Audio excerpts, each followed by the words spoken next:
Hey folks, this is Kelani. Going into Legion, almost every class was turned upside down and had a whole bunch of changes to their spell kit, their talents, and everything in between. Quite a few spells and abilities were removed or pruned with the promise of our artifact weapons filling in the blanks, and they did a splendid job. Lots of passive abilities, a few active ones, and lots of interaction between the traits and how we approached our rotations.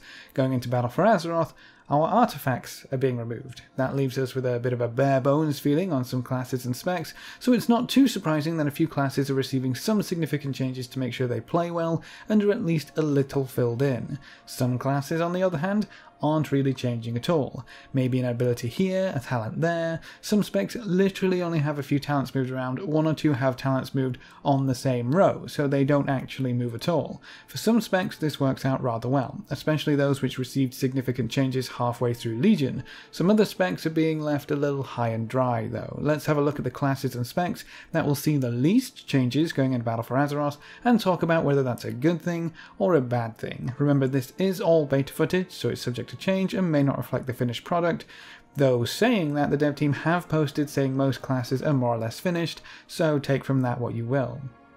First up is the class that's probably been changed the least. If you picked up a Mage today and played it through to Battle for Azeroth without knowing we're going into a new expansion, you honestly might not notice at all. So few changes have been implemented for Mages that if you enjoy it now, you're probably in a solid spot going into Battle for Azeroth. If you don't enjoy something about your playstyle as a Mage, you might want to start considering some other options. Frost almost hasn't changed at all. We're still using Frostbolt, Ice Lance and Flurry as our main abilities, with Frozen Orb and Icy Veins as our cooldowns. We lose Ebon Bolt as a baseline spell due to losing our artifact, but it's now a talent, so you can pick it back up if you so desire. The gameplay still revolves around spamming Frostbolt for Brain Freeze procs to use Flurry, or Fingers of Frost procs to use Ice Lance. That's more or less it. When it comes to talents, we lose our level 90 row, Blizzard damage has been rolled into Freezing Rain and is now a talent, Ray of Frost moved to the bottom row, and Ice Nova moved to the top row. The rest remains more or less the same. As for fire, it's the same dealio, Fireball, Pyroblast, Scorch and Fire Blast for your main abilities with Combustion as a cooldown. The playstyle also remains the same, almost nothing has changed. The talents, however, provide some interesting options. The Scorch legendary is now a talent on the first row, and the Pyroblast legendary is now a talent on the last row. Phoenix Flames is also a talent, just like Ebon Bolt, so if you want to continue using it, you can. Even though a few talents changed, the hilarious part is if you take the two legendary talents, you'll be playing with the exact same kit as you did during Legion, because those two legendaries were best in slot for the vast majority of encounters. The small amount of change that Fire has gives you the ability to play with even less change going into BFA, even while losing your artifact and legendary effects. How's that for bonkers?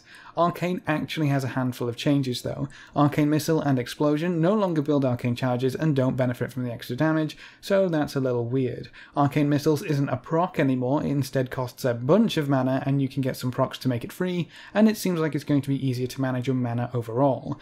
Not a great many changes, but maybe enough to actually change the playstyle. I wouldn't say the lack of Mage changes are a major concern, as both Fire and Frost play pretty decently right now, even without legendaries or artifact weapons, so if you enjoy those specs you might be happy in Battle for Azeroth that nothing's actually changing. Let's move on to Druids, because among their 4 specs they have quite few changes. Boomkins are losing some important parts of their artifact, but at least they got the moons back. It's a shame it's been made a talent and put on the same row as some other strong talents, so you might not even be taking up moons depending on your situation. Resto Druids are playing out more or less the same, except they can't move while casting Trank, and Feral Druid also remains pretty similar to what we have on live servers right now. So Druids overall won't see a lot of changes, but I want to focus on Guardian Druids because, oh my gosh, it literally doesn't change. You lose your artifact traits and active ability, and that's pretty much it. There's one talent change in the entire tree, and that's pretty much all you have to work with. You're rocking the same abilities, the same cooldowns, and chances are you're just overall going to be doing the exact same thing you're doing right now, thrashing until whatever you're thrashing at dies. Weirdly, Guardian Druid seems to be one of the strongest tanks, both in terms of survivability and the utility they bring to a group, but so many people find them tedious and boring to play. If you're in that group of players, you might want to look for something else, but hey, if you're happy with how your bear plays, power to you, but you won't really be changing going into Battle for Azeroth. Maybe it's just not the bears though, maybe it's just a tank thing, because Brewmaster monks also aren't really changing all that much. Their base kit remains pretty much the same and they don't have any talent changes whatsoever thus far into the beta. Maybe that will change, but probably not. A few talents might have 1 or 2 numbers tweaked and they seem to have shuffled themselves among their own rows, but none have actually moved rows, so your choices remain the same. If you're curious about the other monk specs, Windwalker is playing out very similar to its current iteration in Legion. There aren't really any changes to talk about, so if you're enjoying it now, you should probably enjoy it come BFA. The only real differences are in the loss of artifact traits, but everyone is going to have to deal with that in one form or another. Mistweaver monks, on the other hand, are changing quite a lot, and I've only heard good things from friends and guildies who either used to play Mistweaver or want to play Mistweaver after the changes go live in Battle for Azeroth. They're moving back to a Soothing Mist playstyle, which has a lot of monks excited. I guess tanks really are just in a good place in Legion because Protection Paladins are joining the list. No real changes to their base kit and only 1 talent change. They lose Knight Templar and gain Unbreakable Spirit. Not a bad trade, the rest stays pretty much the same. Honestly, from what I've played, both Brewmaster and Prop Paladin play pretty well, so it's not too surprising that they wouldn't change too much. It seems like going forward the dev team only wants to make sweeping changes to classes that aren't really working out all too well, or have had issues for a long period of time. Paladins won't see many changes to their other specs either. Holy remains largely the same, the only things missing are from the artifact weapon being removed, and Retribution won't see massive rotation or gameplay changes. There is a change to Rep Mastery and the way Judgment works, which relieves them of an annoying damage window mechanic, so that's a huge plus going forward, but their main rotation will likely remain very similar, if not exactly the same. Wake of Ashes will be moved into a talent section too, so that might end up sticking around if it's powerful enough to warrant not taking the other talents on the same row. Quite a few talents have shifted around though, so Rep might end up having a few options next expansion.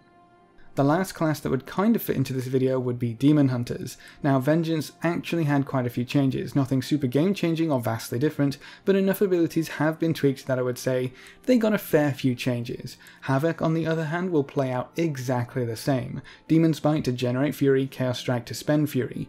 This might be a case of Demon Hunter being kind of simple, but there isn't really much you can add there. They're kind of locked into that little dance back and forth, and I don't think that's going to change anytime soon. Thankfully, they were given a reason to use I-Beam on single target, but if you want to look for change in Demon Hunter playstyle and gameplay, you have to look at talents. A few things were swapped around which will influence how many of the talents you currently use will actually be available at the same time during Battle for Azeroth. You can't take Blind Fury and Demonic Appetite, for example, so while a lot of talents haven't actually changed, the change in placement might have more meaningful impact on how you end up playing. So not too many changes, but the few changes they have are fairly significant.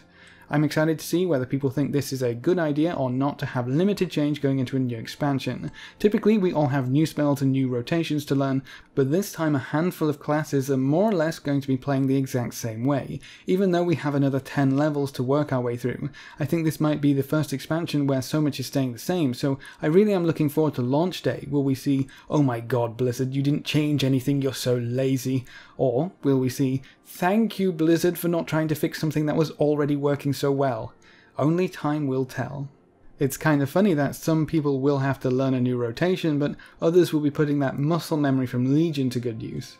I guess that's also something to consider. Personally, I really like figuring out a new rotation and the most optimal way to play. It's a fun little puzzle where you get to put all the pieces in different arrangements to see what works really well, and ultimately what works the very best. After a while, the main theory crafters kind of work out the cookie cutter build, and suddenly it's almost not really worth testing out anything new, at least from a min-max point of view.